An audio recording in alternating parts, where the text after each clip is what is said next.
Hi, Dr. Todd Sullivan from Nova Chiropractic and Acupuncture. In today's video, I'm going to be discussing what shin splints are and how to treat them. So shin splints are basically when the muscles in the lower leg here attach to the tibia bone. If they get tight, the muscles, they will pull where they attach to the periosteum of the bone. This will cause pain and inflammation right at the point there.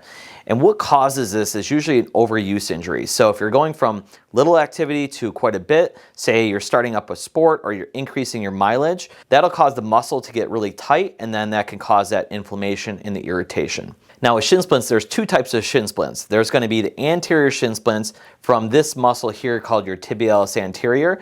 That dorsiflex your foot up. So every time you're running, you're bringing your foot up. That uses this muscle here, and so the patient will often feel pain and discomfort more on the front of the leg. The second type of shin splint is going to be on the back of the tibia, and that's where the tibialis posterior and the soleus muscle attach to the tibia. And again, if those muscles in the back get tight, that will cause pain and irritation in the back side of the leg. Now you have to be careful with shin splints because if it gets so painful and so irritated, it can cause a stress fracture in the tibia. So this is where we'll see runners that are maybe pushing through shin splints and not giving enough time to rest. That can lead to a stress fracture in that area, and then they're going to have to sit out for several months to help recover from that shin splint.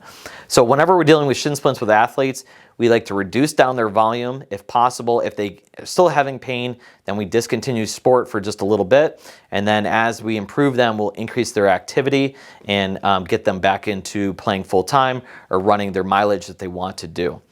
So the biggest key with shin splints is to, one, manage the inflammation and pain and decrease the muscle tension to take the pressure off of the tibia. So at home, what you can do is you can ice along the tibia, whether it be in the front side or on the back side. You want to ice it for about 10 to 15 minutes, take it off for an hour, and then reapply it for 10 to 15 minutes, and that will help to manage the inflammation in that area. Now in our office, what we use is we use a device called laser therapy, and we'll run that up on the back side of the tibia, and what that's going to do is a powerful anti-inflammatory that gets deep into that tissue to help reduce any swelling and inflammation and accelerate the healing process. The next part of getting shin splints better is to loosen up the muscle. So at home, you're going to want to use a massage stick, any kind of massage gun, or even a lacrosse ball, and run that up and down the inside of the tibia, being careful not to roll right on the tibia itself. You want to be right in the junction between the muscle and the tibia, and go up and down, and also work the belly of the muscle here. And what that's going to do, that's going to loosen up the muscle, which is going to take pressure off where that attachment point is on the bone. And same thing for the inside. We want to work up and down the inside portion of the calf, making sure we get right in between the two junctions of the muscle and the bone, but being careful not to hit the actual tibia itself. And then also work the belly of the muscle to help loosen that up as well. So what I'm going to do is I'm going to demonstrate what a treatment looks like in our office, and then I'm going to show you the stretches and exercises that I would recommend. So the first treatment we're going to do in the office for shin splints is we're going to use laser therapy to help calm down that tissue right where it attaches to the bone and help to reduce any pain and inflammation. So what it's going to look like is we're going to start right up against the tibia here. We're going to treat that whole bone all the way down from the ankle all the way up. And what's great about this penetrates very deep into the tissue and helps to reduce that swelling and inflammation and accelerate the healing process. And again, at home, what you're going to do is you're going to ice this area. That's going to be your fastest way to help reduce any swelling and inflammation. And the more that you can do that at home, where you cycle it on and off, the faster it's going to get better. Sometimes the ice therapy is not going to be enough to reduce that pain and swelling, and that's where the laser therapy will be really helpful in the office to accelerate that process. This takes about 6 to 8 minutes to treat one area, and typically what I'm going to do is I'm also going to treat the back side of the tibia as well, because chances are there's going to be a little bit of irritation on that side, even though it's not the main source of the problem. But we're definitely going to concentrate on the actual source, and then we're going to treat the back side as well. So laser therapy is the first treatment we're going to do in our office to reduce the pain and swelling and to help get your shin splints better. The next way to help get the shin splints better is we're going to treat the muscular component that's causing the issue. So a lot of times, again, this muscle here called the tibialis anterior is going to get very tight, and then that's going to pull right where it attaches to the bone. So there's a few different ways in our office that we help to loosen up the muscle.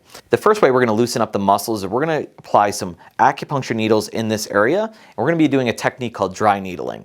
And with dry needling, how it works is you're going to place a couple needles into those tight areas, and that's going to help to loosen up the tissue to help take pressure off that.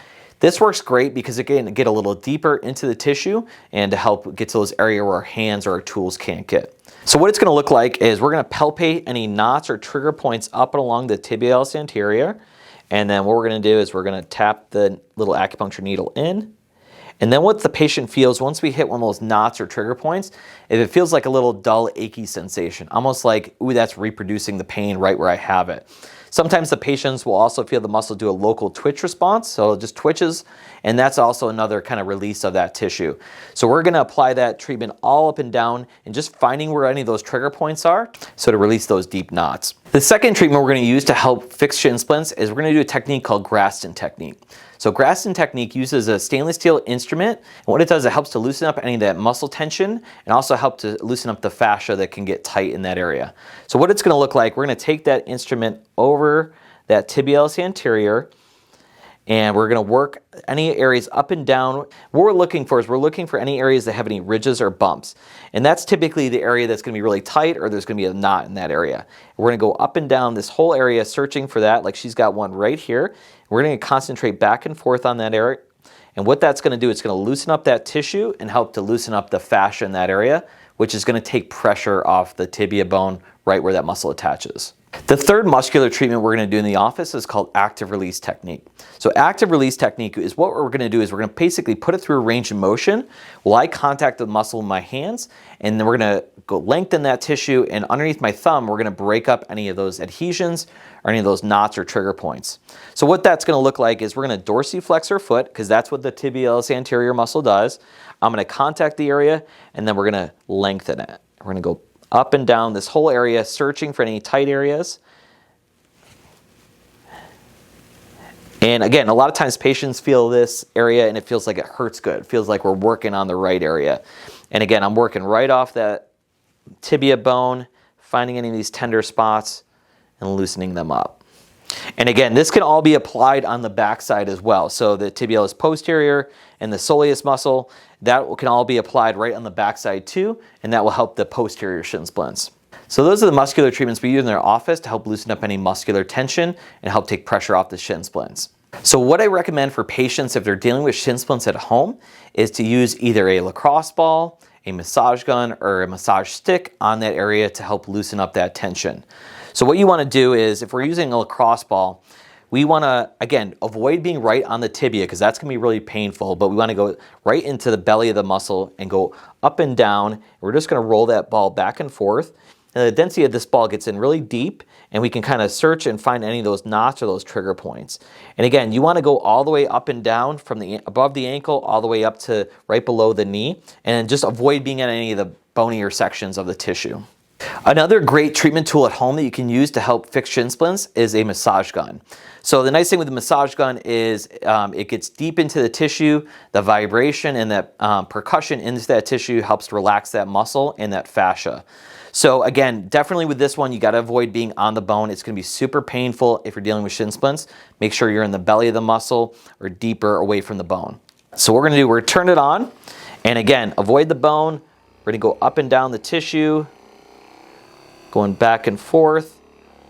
And we're going to go up and forth, find an area that's tight, work it for 5 to 10 different motions back and forth, and then go to a new area. So massage gun is a great way to help loosen up that tissue and help take pressure off the shin splints. Another tool you can use at home to help fix shin splints is a massage stick or a product called like a roll recovery. And what that does is it's going to use little spindles that get deep into the tissue to help massage that area and to loosen it up. And that's going to take the pressure off of the injured area. And typically, I'm going to recommend you do this daily initially when you're dealing with shin splints, and just do it to a point where you feel a good stretch. You don't want to really grind on this area and be very aggressive because it's really inflamed.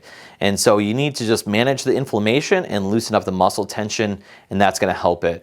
And then as it's improving, you can start to increase your activity, but avoid doing too much too quickly. Build it up slowly, and as that tissue heals, you're going to be able to do more and more, and your injury is going to recover. So if you're dealing with shin splints, give our office a call at 703-912-7822 or schedule online at novacarwellness.com.